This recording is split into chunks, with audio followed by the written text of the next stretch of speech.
In Albina, families were chasing the American dream of home ownership, but the fine print told a different story. Do you know how?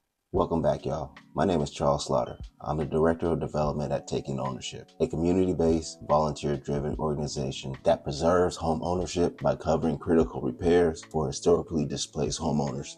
In this series, we've been talking about how Albina has been shaped, not just by culture, but by policy and access. After urban renewal, displaced families from Lower Albina moved further north into Upper Albina. Surrounding neighborhoods may have had homes for sale, but access was almost impossible. Two key factors played a role in this. Racial covenants, which were rules written to housing documents that said Black families weren't allowed to live in that home or neighborhood, had already shaped who was considered welcome. And combine that with real estate steering, this is when agents pushed buyers towards Albina and away from certain neighborhoods because of their race. This all continued to limit where Black families could buy homes. So they stayed and they built, and most importantly, they fought back.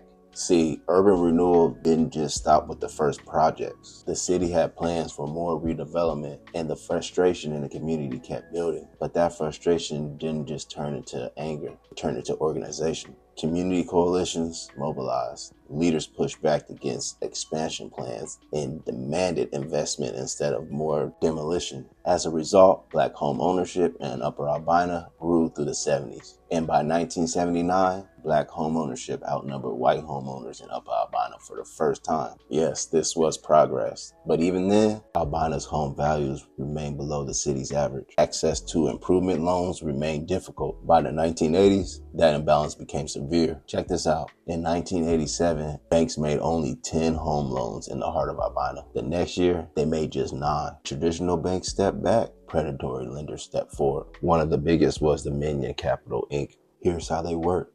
Families made monthly payments like they were buying the home, but they didn't actually own the home yet. The company kept the title. If the family missed payments or couldn't pay a large final balloon payment, they could be forced out and lose the money they had already paid. Investigations found that Dominion often inflated the value of the homes they sold. It gave risky loans without fully explaining the terms. In some cases, they loaned more money than the house was even worth. They also failed to follow parts of their own contracts. Families believed they were becoming homeowners, but many were put into deals that were designed to benefit the company, not the buyer. After the local newspaper exposed these scams, Dominion and the owners were sentenced to prison on 32 counts of fraud. What was once considered a rumor became proven in court. According to local leaders at the time, this kind of instability resulted in the departure of most of Portland's Black middle class. And when reinvestment finally returned in the 1990s, it didn't return gently. Property values began to rise, interest grew, but not everyone who built the community was positioned to benefit from that. And that shift would change the future of Albina once again. And that's why the work Taking Ownership does